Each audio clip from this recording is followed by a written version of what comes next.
Si vous êtes un professionnel de la gastronomie, vous connaissez forcément Métro. Métro s'engage en faveur de l'égalité en soutenant Girls in Food. Merci à eux. Métro.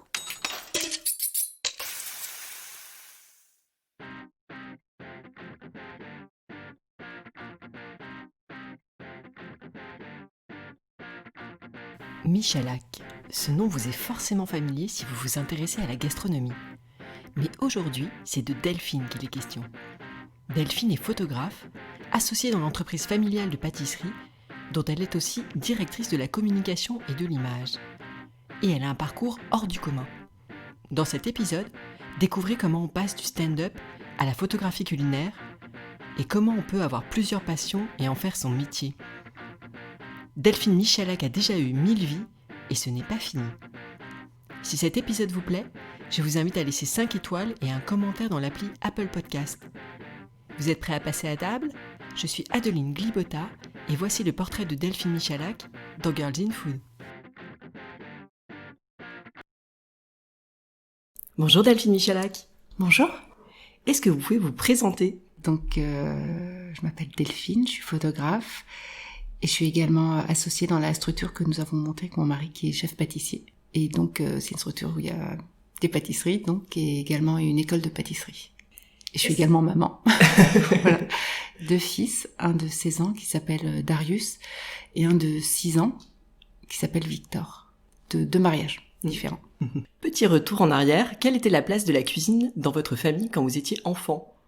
Une place importante, enfin on aimait bien ça, c'était non pas une place primordiale, mais on aimait bien ça. Et est-ce qu'il y avait un plat du dimanche particulier ? Alors j'ai pas un souvenir de plat familial du dimanche, en revanche j'ai été élevée en Afrique, au Kenya notamment, et au Kenya il y a beaucoup de restaurants indiens et le curry avait une place importante. J'ai un souvenir, voilà, le curry, voilà. J'ai un souvenir de curry avec plein de petits plats autour de condiments. Voilà, c'est vraiment le souvenir du dimanche à Nairobi. Et toujours dans votre enfance, est-ce qu'il y avait un métier qui vous faisait rêver ? Oui, comédienne. J'ai toujours voulu être comédienne. Je sais pas pourquoi, mais voilà, ça remonte à très très loin. Ah, vous allez nous raconter ça parce que effectivement, il y a peu de gens qui passent du métier d'enfant rêvé au vrai métier, qui l'exercent vraiment, mais vous, c'est le cas. Oui. Donc vous allez nous raconter ça. Je voulais être avocat également, mais c'était plus pour le côté mélo de l'avocat, grandiloquent et comédienne. Et quel a été votre tout premier job ? Standardiste, un job d'été. Vous avez donc commencé en tant que comédienne, et on va voir de quelle manière aussi ça peut continuer à influencer votre carrière aujourd'hui, avec notamment bien sûr le rapport à l'image, on s'en doute. Ouais. Comment ça s'est passé en fait le tout début de votre carrière de comédienne, du rêve en fait à l'exercice vraiment de ce métier ? Cours de théâtre, des petites annonces pour une agence de comédiens qui cherchait de casting de pub tout simplement, et j'ai très vite tourné dans des pubs. C'est Lulu, mon chat. J'ouvre C'est magnifique. Le sien. Donc j'ai tourné très rapidement des pubs qui m'ont permis de rencontrer des réalisateurs.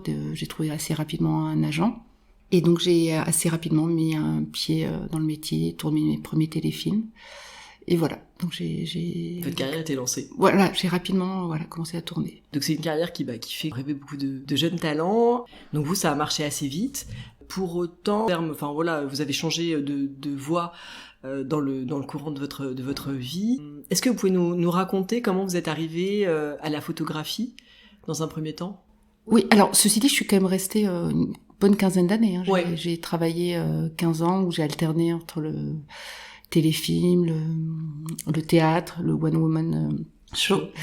Et en fait, il se trouve que la photo, j'ai toujours adoré ça. Mon premier mari, donc le papa de Darius, était chef op et m'a initiée à la photographie sur son Leica. Et j'ai toujours adoré ça, donc sur les plateaux notamment, j'avais un œil là-dessus. Et la photo, c'est par le biais de Christophe, donc mon second mari, Elizabeth Taylor, c'est 70 maris, et pardon, je bouge ma chaise, qui voyant cette passion non assouvie, qui m'a un petit peu poussée, un petit peu beaucoup d'ailleurs, et qui m'a dit mais pourquoi tu ne vas pas au bout de cette passion ? si tu le faisais, nous pourrions faire tellement de choses ensemble. Notamment ce livre que j'ai en tête depuis des années, de faire le tour de France des meilleurs pâtissiers. Et c'est un livre dont il rêvait, et il me dit on pourrait faire ce livre ensemble. Et j'ai envie de sillonner toutes les régions de France et de présenter tous ces artisans que j'adore. Et il me dit voilà, j'ai envie de le faire avec toi, et pas on pourrait aller dormir chez nos amis, les présenter, et parallèlement faire ce livre, etc. J'ai dit ah oui, super idée. Mais bon, voilà, je procrastinais. Et un jour, il rentre de chez son éditeur et il me dit « Ah, j'en ai parlé à la maison d'édition, ils sont d'accord, banco. » C'est un peu la façon de faire de Christophe. Voilà, il va toujours très très vite. Et c'est déstabilisant, et en même temps, c'est fantastique cette façon de faire, parce que ça pousse à se prendre en main et à faire les choses. Donc j'ai fait une formation pro, je me suis jetée à l'eau, j'ai fait une formation pro. Et évidemment, le livre, c'était pas pour... il m'a donné du temps, et oui, évidemment, mais c'était... maintenant, tout de suite, c'était dans les 6 mois, 1 an. Donc j'ai fait en 6 mois, 1 an, le travail que j'aurais mis évidemment beaucoup plus de temps à faire, et ça m'a mis une pression monstrueuse, parce qu'évidemment, en tant que femme de Christophe, on allait m'attendre au tournant. Donc je pouvais pas me planter, et donc je me suis mis une pression maximum. J'ai travaillé, et hop, on est parti 1 an plus tard faire le tour de France. Et c'est génial, parce que j'avais cette envie, mais j'aurais jamais vraiment osé le faire, et voilà. Et c'est franchement un cadeau merveilleux qu'il m'a fait, parce que j'adore ce métier. Ce métier, et je l'adore étonnamment. Je ne pensais pas, mais je l'adore plus que j'adorais mon métier de comédienne. Ouais.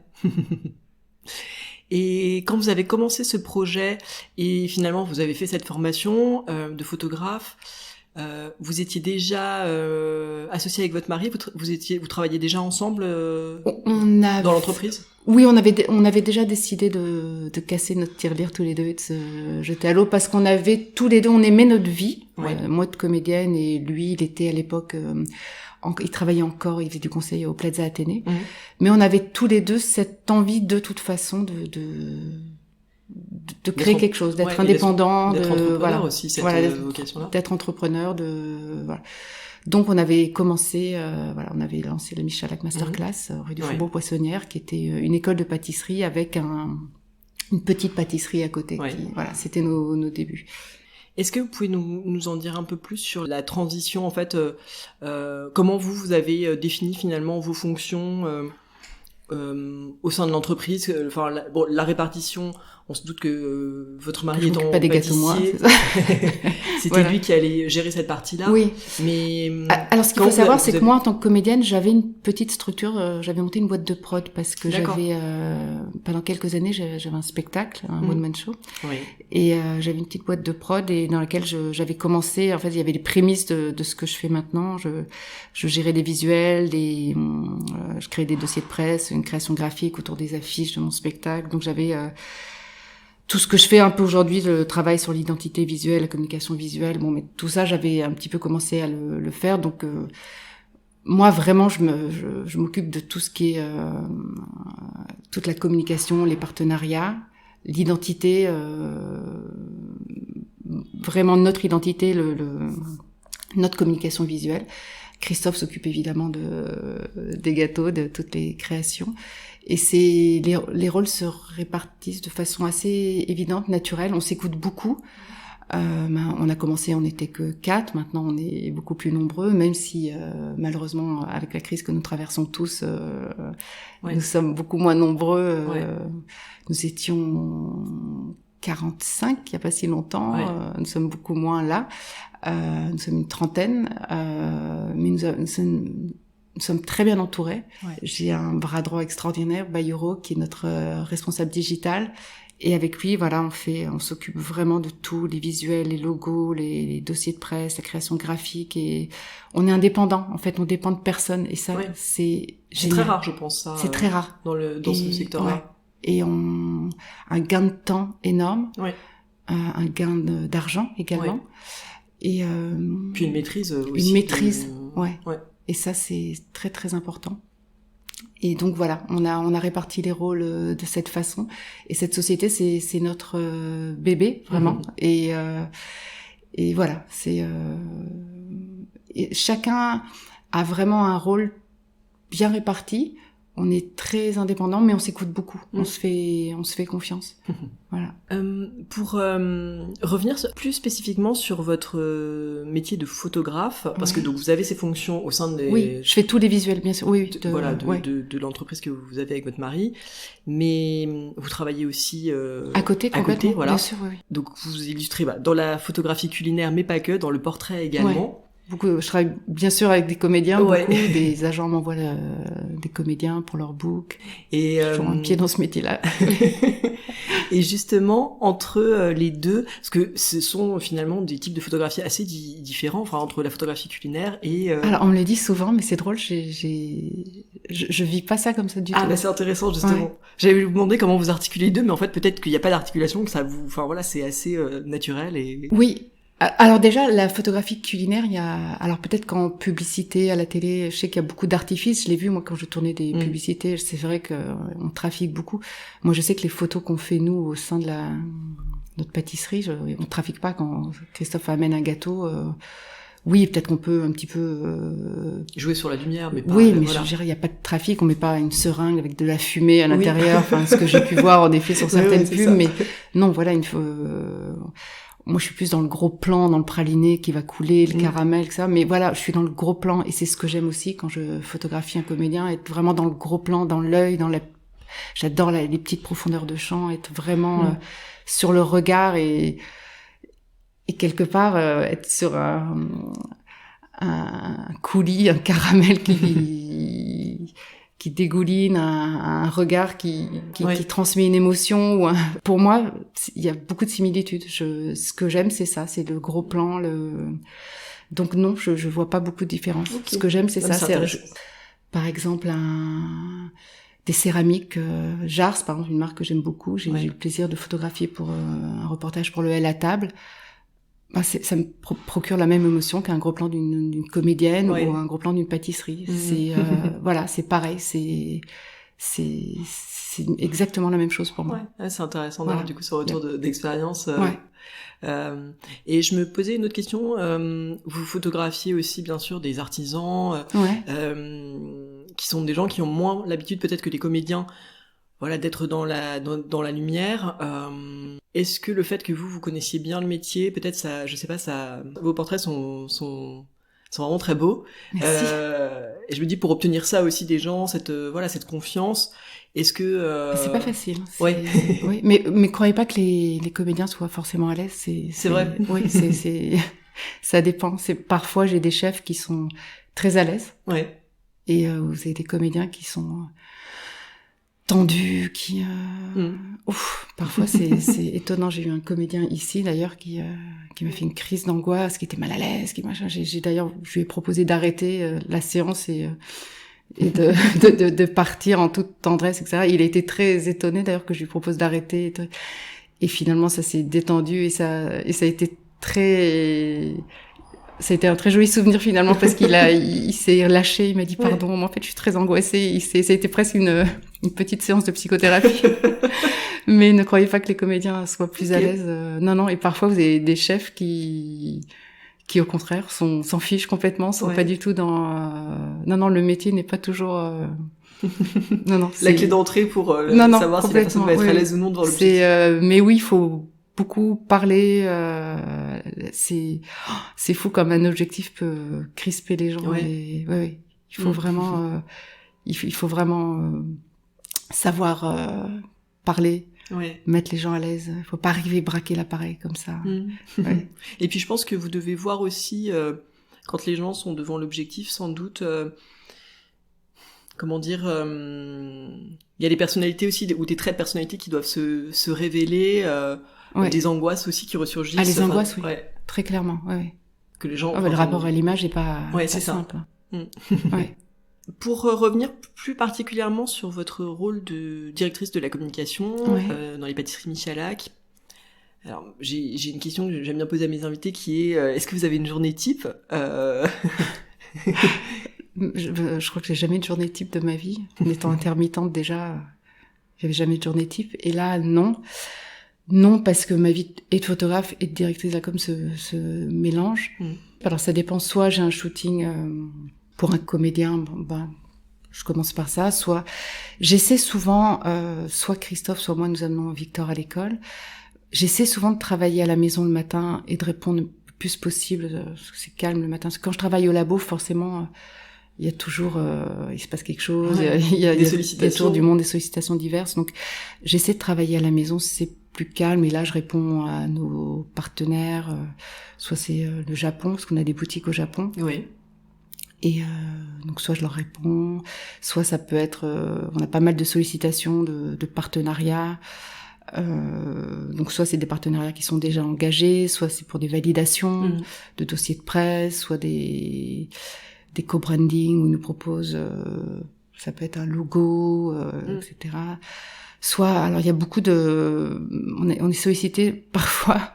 Il y a un truc qui nous caractérise bien, c'est qu'on n'a pas la réunionnite aiguë. On est assez efficace, on va vite.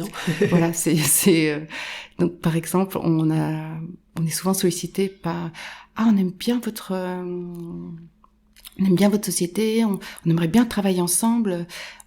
Et si on se rencontrait pour essayer de trouver une idée Et en fait non, c'est-à-dire proposez-nous quelque chose. Et si c'est intéressant, on se rend compte, mais de se voir pour parler pendant 3 heures, ça ne sert à rien en fait. C'est-à-dire, on vraiment on est fort pour écrémer les choses et aller vite. C'est-à-dire voilà, donc toutes ces sollicitations là, j'y réponds le matin, j'ai oui, non, merci, proposez-nous quelque chose. Et l'après-midi, des réunions avec nos équipes. Oui. Voilà, beaucoup de réunions. Ça peut être des réunions pas forcément glamour, des réunions de packaging qui s'adaptent à différents produits, pas faire 25 packaging différents. Non, bien sûr. Prendre en compte l'environnement, prendre en compte les produits, la réutilisation. D'ailleurs, vous évoquez l'environnement, je trouve ça intéressant que vous en parliez parce que j'ai vu que il y a une évolution ces dernières années du milieu de la pâtisserie sur ces sujets-là, et vous avez notamment pris les choses en main. Oui, il y a encore plein de choses à faire. C'est vrai, on a changé, mais il y a évidemment tout n'est pas encore parfait. Non, bien sûr. Mais on avance. Du coup, je trouve que c'est intéressant que vous ayez avancer sur ces sujets-là. Je pense notamment aux colorants, aux œufs.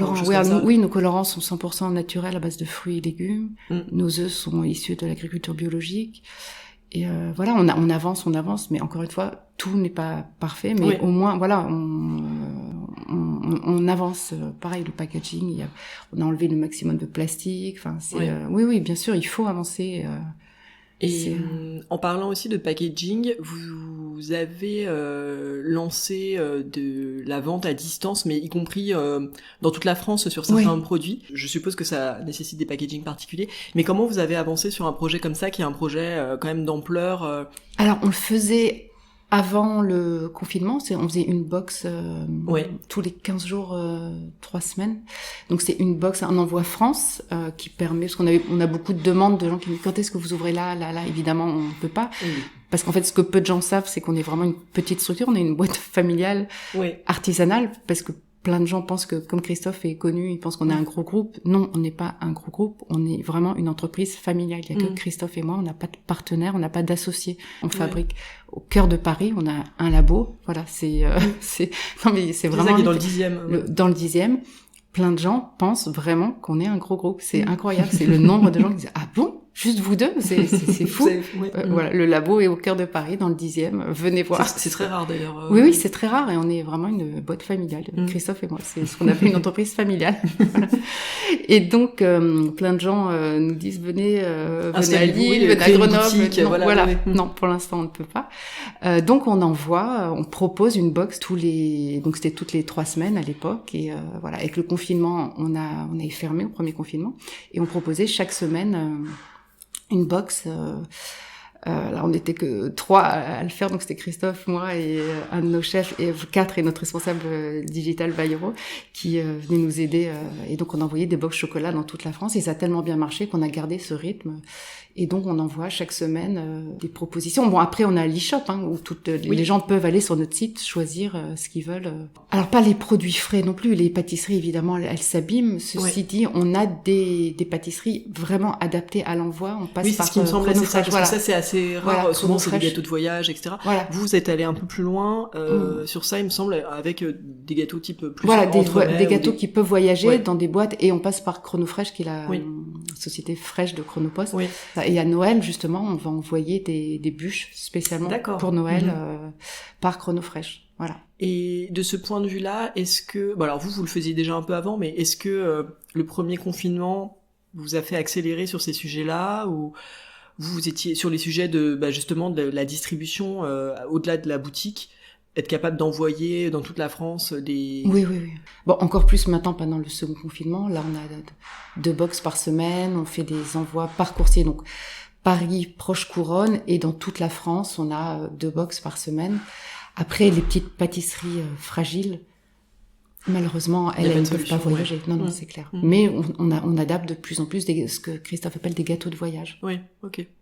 Delphine, tout à l'heure, vous nous avez parlé du livre qui vous avait, en quelque sorte, convaincu de passer le cap et de devenir vraiment photographe. J'aimerais bien qu'on revienne sur un projet que vous avez mené pendant le confinement, qui est Christophe Michalak, recette d'un pâtissier confiné, 50 recettes faciles à réaliser en famille, et qui est une vraie collaboration entre votre mari et vous. Oui, alors ce livre, pour le coup, il n'était pas du tout prévu. Parce qu'on était en train de travailler sur un autre livre qui est sorti entre-temps, 20 années de pâtisserie. Le confinement arrive. On ne peut pas faire le shooting que je devais faire, justement. Je prends mon matériel photo, je l'amène à la maison. On est confinés. Et Christophe se dit, bon, on est confinés, qu'est-ce que je peux faire pour me rendre utile ? Allez, tiens, je vais faire une recette par jour à la maison que je vais poster. Ça peut être sympa pour Instagram, un truc facile. Ce qu'il a nommé de manière rigolote les recettes du placard, en fait. Et comme j'avais mon matériel, j'ai essayé de faire une jolie photo tous les jours de ces recettes. Et à la fin du confinement, on s'est dit, mais en fait, ces recettes ont eu beaucoup de succès. Les gens sur Internet, franchement sur Instagram, ont été très réceptifs. Et vraiment, c'était très chaleureux, très bienveillant. Ouais. Et c'était dingue d'ailleurs, à quel point les gens étaient super réceptifs.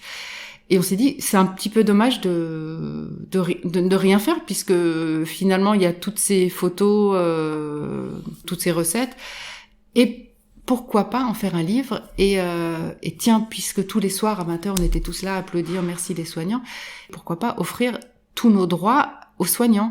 Christophe, ses droits d'auteur, moi, mes droits de photographe, et allons demander à Hachette, notre éditeur sur lequel on était en train de travailler sur le fameux autre livre, s'il serait OK de reverser leurs bénéfices. Et tout le monde a joué le jeu, et donc voilà, est sorti le livre et qui a eu un gros succès. Et les gens, quand on a annoncé sur les réseaux sociaux, voilà, de ces recettes, on va en faire un livre. Et super accueil, vraiment. Ouais. Voilà. Donc on est très contents et il a très très bien marché. Et puis en plus, je trouve que ça fait un souvenir aussi positif de cette période difficile. Ouais. Il en ressort quand même quelque chose. Oui. C'est voilà. Franchement, on était très contents et l'accueil a été bienveillant. Est-ce que vous voulez nous dire 2 mots du livre sur lequel vous étiez en train de travailler pendant le confinement ? On était en train de travailler. Donc c'était un livre qui retrace les 20 années de pâtisserie de Christophe. Donc c'est un recueil. Enfin, c'est en 3 tomes, 3 livres, 3 périodes, 3 photographes.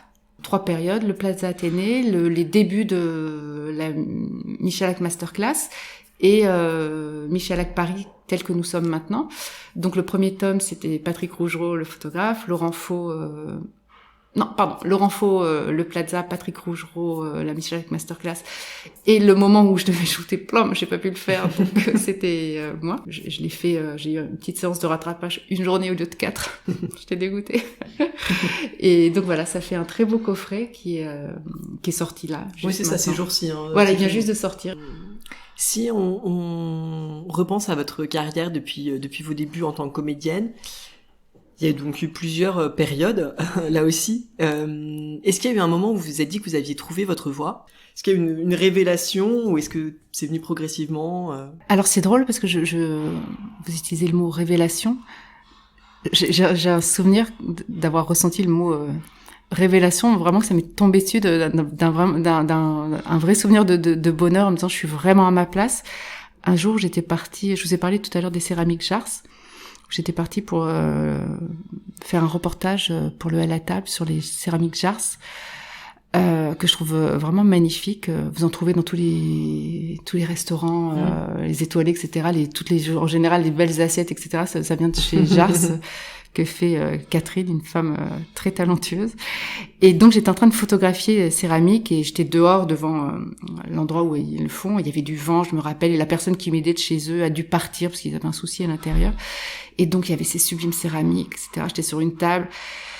Et il y avait du vent, et j'étais avec mon appareil photo, j'étais en gros plan, et je me rappelle qu'il y avait des éléments, ça soufflait et tout, et les personnes qui m'aidaient étaient toutes parties, parce que je ne sais pas pourquoi, et ça soufflait, il y avait du vent, la nappe s'envolait, etc. Et tout était contre moi, mais c'était, je sais pas comment vous dire, c'était beau, j'avais l'œil dans mon objectif, je sais pas, ça m'est tombé dessus, et je me suis dit, je regarde, je fais ma photo, et le vent pousse la nappe, la nappe était belle, la céramique était belle, je regarde des trucs, et je me rappelle, me dit, qu'est-ce que j'aime ça. Ça m'est tombé dessus, je me suis dit, je suis à ma place, il y avait un petit côté photo-reportage, et j'étais vraiment heureuse. Ouais. Et je photographiais, il y avait personne, c'était un peu galère parce que ça soufflait, le vent arrêtait pas de pousser cette nappe.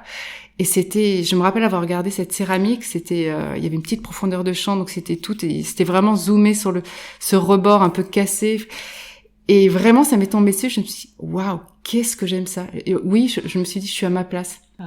J'aime ce que je fais. Je me rappelle de cette sensation physique de m'être dit, voilà, waouh, j'aime ça, je suis heureuse. Donc oui, c'est très drôle que vous me parliez ça parce que et donc je me suis pas trompée. Je suis à ma place, j'ai bien fait de faire tout ça. Voilà, ce moment-là me revient à l'esprit. Et dans le même esprit, est-ce qu'il y a une rencontre décisive dans votre vie qui a changé le cours des choses? Clairement Christophe, ouais. Oui, vraiment clairement Christophe. C'est par tout ce qu'il m'a apporté parce que c'est un vrai tourbillon dans ma vie, parce que c'est une personne qui est tellement entière, tellement, c'est vraiment pas quelqu'un d'anodin, quoi. Il vous emporte avec lui, quoi. Parfois ça peut vraiment secouer comme un tourbillon, mais mon Dieu, oui, c'est une rencontre qui clairement a changé ma vie. Ne serait-ce que par voilà, photographe, je suis à ma place aujourd'hui, c'est par cette société qu'on a montée qui est... Alors oui, évidemment, là, avec la crise qu'on vit aujourd'hui, mon Dieu, oui, quel stress, voilà, mais le monde entier le vit, et voilà, on s'en sortira tous, je l'espère, mais tout ce chemin qu'on fait ensemble, évidemment, notre fils Victor, évidemment, quelle belle rencontre, oui, quelle belle rencontre, c'est clairement, oui. C'est une jolie déclaration. Oui. Pour conclure cette partie de l'interview, est-ce qu'il y a un autre projet en dehors du livre, voilà, qui vient de sortir, ou une actualité que vous souhaiteriez partager avec nous? Alors oui, étonnamment, malgré la période, plein de projets. Moi, en tant que photographe, j'ai pas mal de projets personnels, pas du tout d'un point de vue commercial. Des envies de portraits, mais également des idées j'adore le photojournalisme, parce que je ne fais pas du tout, mais j'ai des envies de me balader un peu dans différents lieux, d'aller à la rencontre de différentes culture, mais alors bon, les voyages en ce moment, c'est foutu. Non, donc, en ce moment, c'est pas la meilleure période, mais voilà, mais vraiment, ça donne des perspectives. Voilà, j'ai beaucoup voyagé enfant. Je suis née au Maroc, j'ai été élevée à Nairobi, j'ai grandi à Londres. Voilà, c'est le hasard, c'était le métier de mon père, mais donc voilà, j'ai une enfance qui a vraiment de globe-trotter. Voilà, et ça m'a beaucoup marqué, et voilà, en tant que photographe, j'ai besoin et envie de faire quelque chose dans ce domaine-là. Maintenant, d'un point de vue professionnel sur la société, oui, plein de projets. Un projet en nom propre. Christophe a très envie depuis quelques années j'exagère, mais depuis quelques mois de développer projet très gourmand, mais vraiment différent de ce que nous faisons déjà actuellement. Je peux pas vous en dire plus. Non, je peux pas le dévoiler, mais je suis très excitée moi aussi, parce que en termes de com, d'image et tout, il y a plein de choses à faire, Voilà, quelque chose de très gourmand, mais différent. Voilà, une autre façon d'aborder. Alors, à défaut de savoir ce que c'est pour quand c'est prévu Normalement, alors c'est un petit peu dur aujourd'hui de donner des dates, mais normalement, ça serait le premier trimestre. Voilà, avant, on va dire avant Pâques, etc. Ça serait super, mais bon, si ça se trouve, ça sera en septembre prochain, j'en sais rien. Mais voilà, en fait, il a toujours 3 milliards de projets. Il s'arrête jamais. Je lui dis toujours qu'il est pas seul dans sa tête, mais c'est vrai.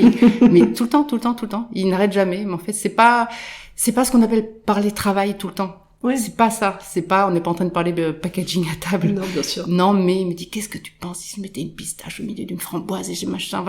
Il est tout le temps en pleine ébullition. Il goûte tout. Quand on est à Bangkok, dans la rue, il va goûter, flairer, sentir et voilà. Et c'est pareil sur des projets. Il a toujours envie de faire des choses et là, voilà, ce projet, il est en train de prendre forme. Donc ça, c'est très excitant. Autrement, on est très sollicité, beaucoup de propositions, il y a beaucoup de gens évidemment qui sont aussi intéressés par le nom de Christophe, également. Bien sûr. Voilà, par les réseaux sociaux. On a des gros réseaux sociaux, je crois qu'entre Insta, Facebook, Twitter, je crois qu'on a 1,5 million. Ouais. Donc, forcément, il y a des gens qui ne voient que ça et que c'est juste voilà, donc ça c'est pas forcément intéressant. Donc c'est vrai qu'on est très sollicité, étonnamment beaucoup en ce moment. D'accord. Voilà.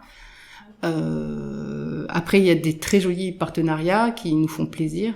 Par exemple, en avril, Christophe a un partenariat avec la Maison du Chocolat, qui chaque année invite un chef. Oui. Donc ça, c'est super, parce que c'est une très jolie marque. Ah oui, absolument. Voilà.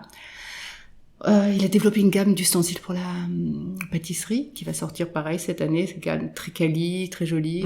En nom propre ou en partenariat avec une marque ou... En partenariat avec une marque non connue, mais tout est fait en France, en Italie. C'est vraiment des beaux produits, donc ça, on est ravis.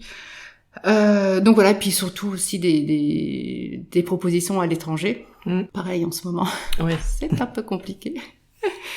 Voilà, souvent, on nous propose souvent d'ouvrir des franchises sur notre modèle japonais. Ouais, c'est ça, parce que vous avez, bien sûr. Ouais, voilà, parce que c'est vrai qu'au Japon, ça se passe très bien.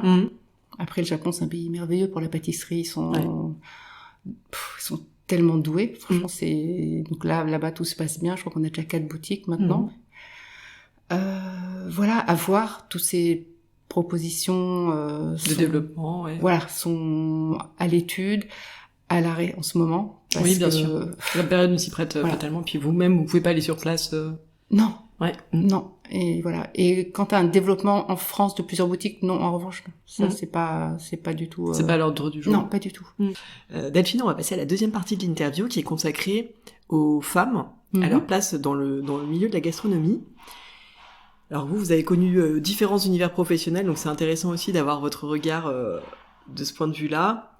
Ma question rituelle, qui ouvre toujours cette partie, c'est selon vous le fait d'être une femme, est-ce que ça a eu une incidence sur votre parcours professionnel d'une manière ou d'une autre, en positif comme en négatif? J'ai pas le sentiment. Maintenant, oui, clairement, en tant que comédienne, j'ai rencontré des prédateurs, oui, clairement. Ouais. Aujourd'hui, non, mais en tant que comédienne, j'ai clairement rencontré des prédateurs, ouais. Ouais.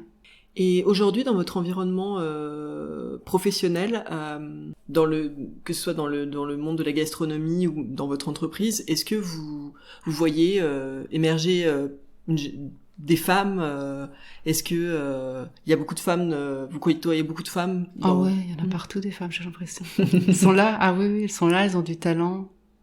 J'ai l'impression qu'il y en a partout maintenant. Ouais. Vous trouvez pas? Si, elles arrivent. Ah oui. Mais c'est vrai que c'est un long chemin pour une femme dans ces métiers-là.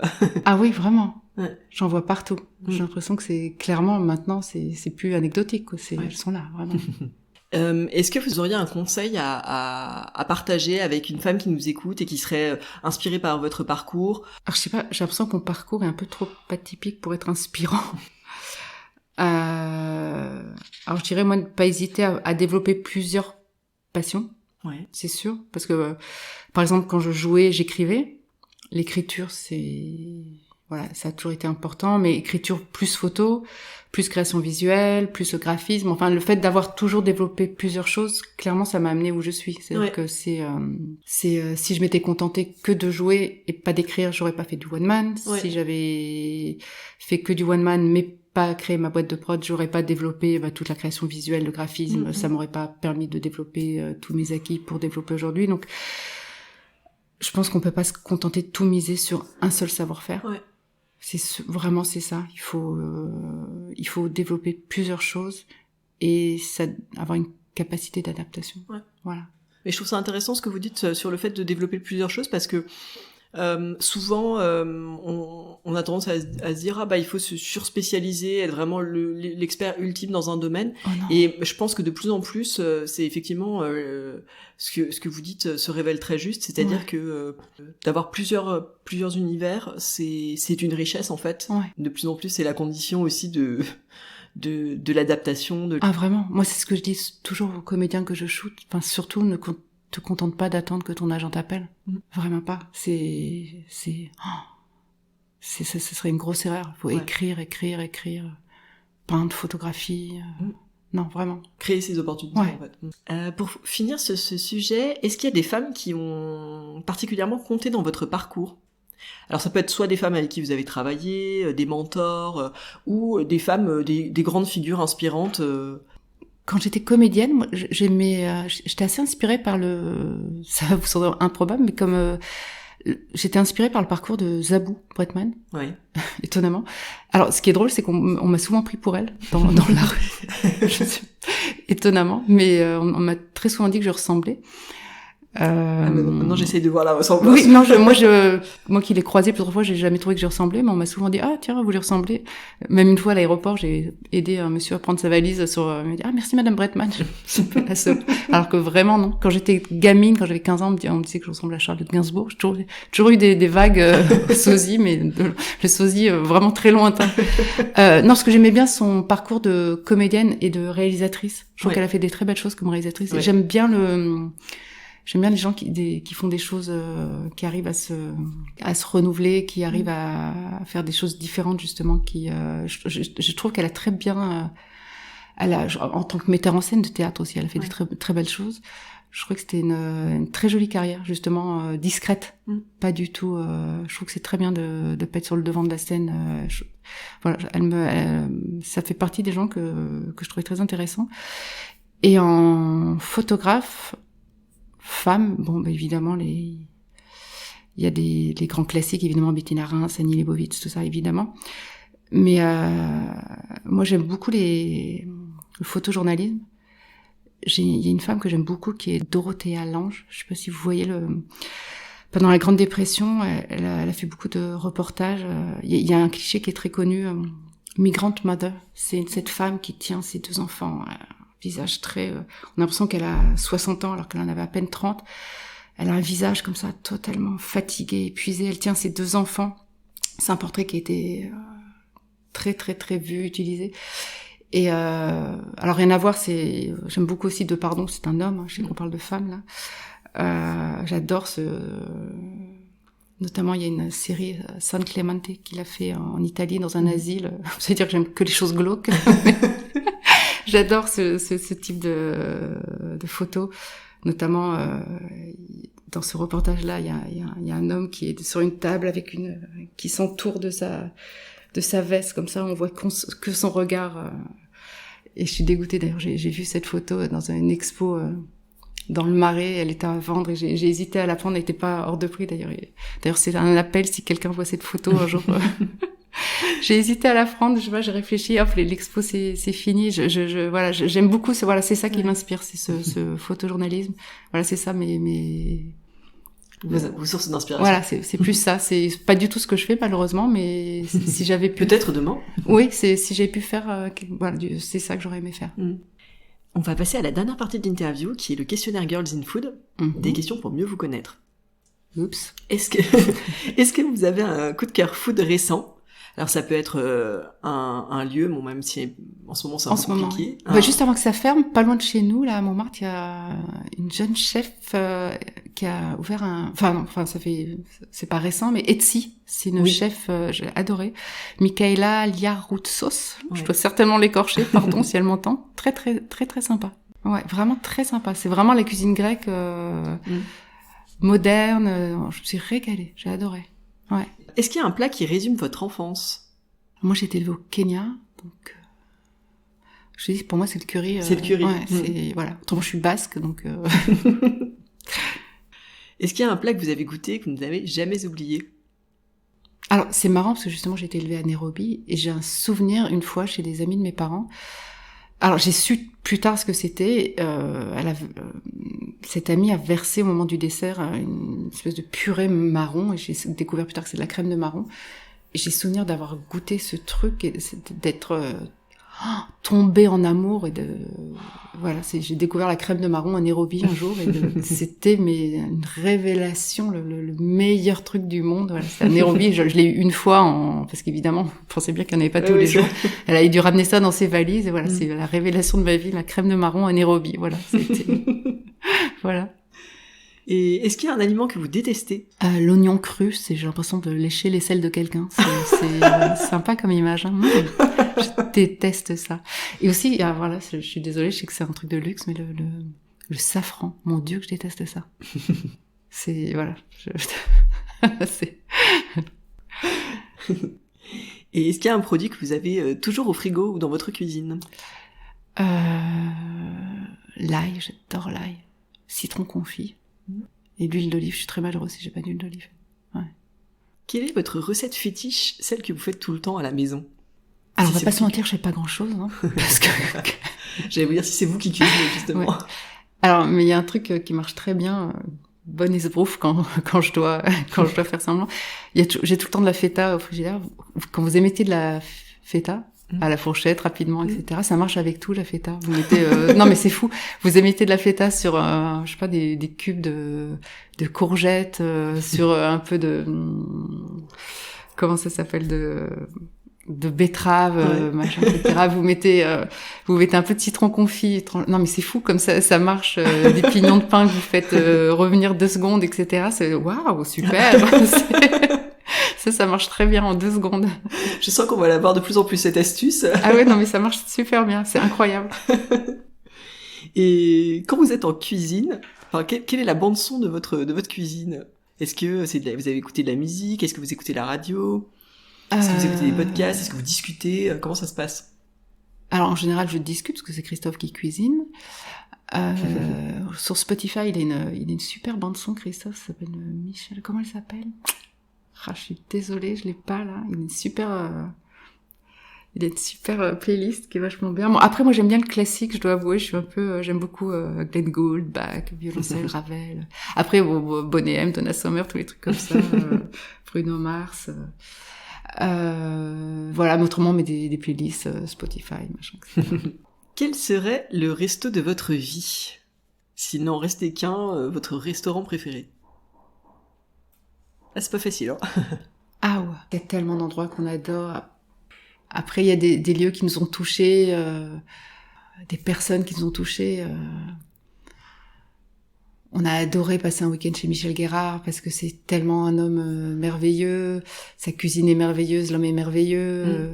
Chez les 3 gros, pareil. C'est Anne-Sophie Pic est merveilleuse. Vous voyez ce que je veux dire? C'est des lieux où c'est des lieux et des personnes et en mettre un plus en avant qu'un autre, mais c'est parce que c'est des rencontres, c'est des chefs merveilleux. Est-ce qu'il y a à l'inverse un restaurant que vous donneriez cher pour découvrir? Vous n'êtes jamais allé?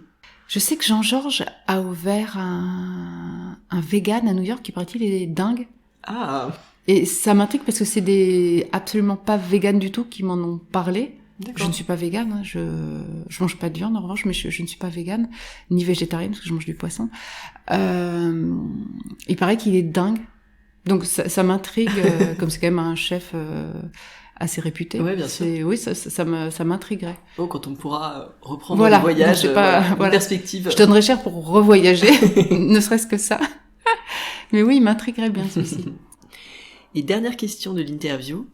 Quelle femme du monde de la gastronomie souhaiteriez-vous entendre dans un prochain épisode? On parlait d'Anne-Sophie Pic. Anne-Sophie Pic, ouais. Pour son parcours, sa culture, sa bienveillance. Et puis pour sa douceur aussi.